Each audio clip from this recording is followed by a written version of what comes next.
Last thing we'll talk about then is this Texans team. The Texans. Joe Mixon, Nick Chubb. There was a reason why they brought in Nick Chubb. And obviously there was a lot of concern about Joe Mixon this offseason. Officially headed to the IR, NFI to be exact, and will miss the first 4 games. There's a lot of reports out there, but nothing concrete. We've seen Joe Mixon might miss the entire year. The D'Amico Ryans kind of has been alluding to like he's ramping up, he's rehabbing. The Texans Post said he will miss the first 4 games and have an opportunity to return. So there's a lot going here, and one of the key reports is I've been seeing is that he's plateaued in his recovery from something that happened this offseason. There hasn't been a whole lot of information, kind of like Najee Harris's eye injury. Like we know a little bit about it, but there hasn't been like the full details of what happened. With Joe Mixon, it's been even worse. We just don't even know what the damn injury is. Yeah. So I have a lot of concerns about him overall right now. Like I was trying to not feed into the panic, into the noise early on.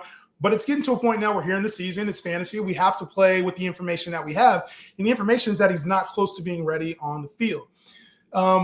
Joe Mixon, is he completely off your board? Is he somebody you would stash in the 9th, 11th round, or kind of that range where he's falling to right now? Where are you at with Joe Mixon? He's off my board. I'm not interested in Joe Mixon. I wasn't interested in Joe Mixon before the season. Even before the injury, and now with the injury, like it's a really weird situation that I just don't want any part of. Kind of reminds me of like McCaffrey last year. Yeah, like it's just the vibes are weird here. So I'm just not interested. And I know that like people will talk about, well, what if he goes in like round 10, which honestly he does. Like I've seen him go really late. And for me, I don't care. Like I understand that there's still some upside here, but like I'd rather chase the upside at different. A lot of times, how I end up with my drafts is I go with like quarterbacks and my tight ends in those later rounds. So I don't usually draft like I either go with rookie running backs or those quarterbacks and tight ends. So for me, it just doesn't leave a whole lot of room for Joe Mixon on my team, and I just don't. I don't trust the situation. I don't trust teams anymore after what happened last year. Like, we have no idea. There's been nothing on this. So it's just one of those situations. I don't like the vibes here. I'm totally out. They brought in Nick Chubb for a reason, like you said. They drafted Woody Marks. You still have Dameon Pierce here. I'm not saying that Joe Mixon can't step right back in and be the guy, but also like you're playing behind one of the worst offensive lines in football as well. I'm not interested in Joe Mixon. I don't see the upside like I did in years past, and who knows how healthy he's going to be coming off the injury. What is even in the injury? Like, I don't even know. So I just not interested anymore in Joe Mixon. I think at where he's going, like I will take him at when he falls, because he kind of falls in like this weird RB3 range where you're getting the top ends of like the backups, and you're getting the low end starters. Yeah. And I just feel like he has so much more upside than those guys. And, you know, you've talked about it, like playing for the fantasy playoffs, and you play for upside. We know what Joe Mixon is when he's healthy. And I know he probably won't be the same player this year, but like if we do get RB1 Joe Mixon and it comes after week 8, let's call it, I think that's incredible value. Like you can't really find that, because if we had, you know, say it was Trey Benson turns into that and he's not somebody you start for the first 8 weeks, you'd be super happy about that draft pick. And I think the same thing about Joe Mixon. He's going in a range right now where I'm okay with, if it missed, it missed. I've had players that I've drafted and they go out for the year. I've had players where I've drafted and they've missed a significant portion of the season, and I can still win a fantasy championship. Joe Mixon, fortunately for us, was placed on the NFI, so you can put him on your IR spot. And now you can take a gamble with somebody else. So I don't really see the same like struggles with it. Like I get the name is there and maybe we're not getting Joe Mixon this year. But I think the more concerning part to me was like they have 4 running backs on the roster right now. You got Nick Chubb, you got Dameon Pierce, you got Dameon Pierce, and you got Woody Marks. So I think the concerning part is that the Texans low key, and I missed this a little bit in my evaluation. The Texans told us that they already were covered. Like they told us they had 4 backs already. So and I think it'd be tough to cut one of those guys too. You talk about like Pierce, that's a tough cut in the middle of the season. Dameon Pierce, who's I think their kick returner as well, that's a tough cut in the middle of the season. Woody Marks, young back, that's a tough cut in the middle of the season. Yeah. So, it's just, and obviously you're not cutting Nick Chubb. So I think when it comes to this Texans team, it's like they've already prepared for a long absence. How long is the absence really is what matters. And how long is the ramp up when he gets back?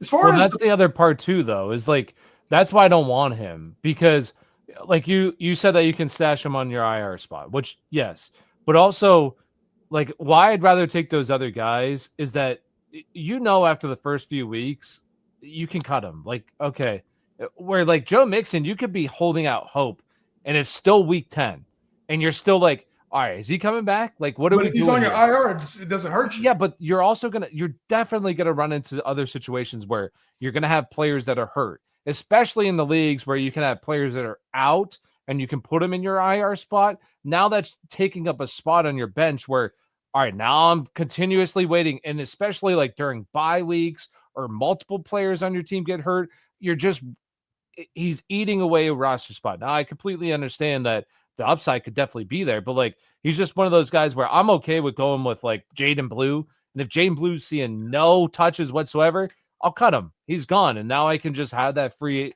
spot where Mixon is just continuously eating up that spot for a guy that we have no idea when he's going to return. It reminds me of, what it reminds me of last year? What's that? A guy that I love, Jonathan Brooks. And it, like, of course, Jonathan Brooks came back and tore his ACL completely different. But also, like, you're just continuously waiting and waiting and waiting. That's also the risk with Joe Mixon is that he comes back and you're like, yes, I got my RB2, and then he gets re-injured. So there is the risk there. And you made a good point about the bye weeks, right? Like sometimes you got to get through buys, and there are going to be players. You might be one of those teams that has the injury bug where you have 3 or 4 injuries and guys that you're like, hey, I need to keep them on the roster. You will have to make some tough decisions. So I hear you on that point. I guess I do play a little bit more of a risky game. And when I get to week 4, maybe I got to make a hard decision on Joe Mixon, but I think for me, I look at the upside of taking him. And if he's back early, if he comes back week 5, it's a smash. If you have 2 IR spots too, I think that would be a big difference. Like I would, because there's some leagues that only have 1 or have none, which is crazy. You gotta have IR spots. Yeah.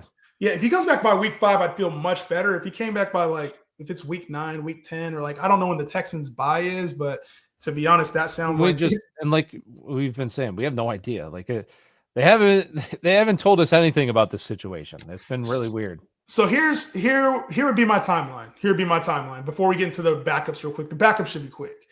But the timeline I have, the Texans have a week 6 bye. He's out for 4 weeks. I doubt that they would, unless he's fully ready to go, they'll bring him back before the bye for that one game. Yeah. That's against Baltimore. I don't think they're bringing Joe Mixon back for a Baltimore game. No. After the bye, if I had no answer, no update, if we had no timeline for Joe Mixon, that's the time. Yeah, you got to. That's nice that it's at least an early buy. And that's a good point, because then you can make that decision and it'll be easy to make at that point, especially if you haven't heard anything. Like it's time. I think Joe Mixon, that's how I would play it, is wait till week 6. If you drafted him already, and I still think it's an okay player to draft at that range. Yeah. Because if you miss, as long as you have an IR spot, I wouldn't be drafting him if I don't have an IR spot personally.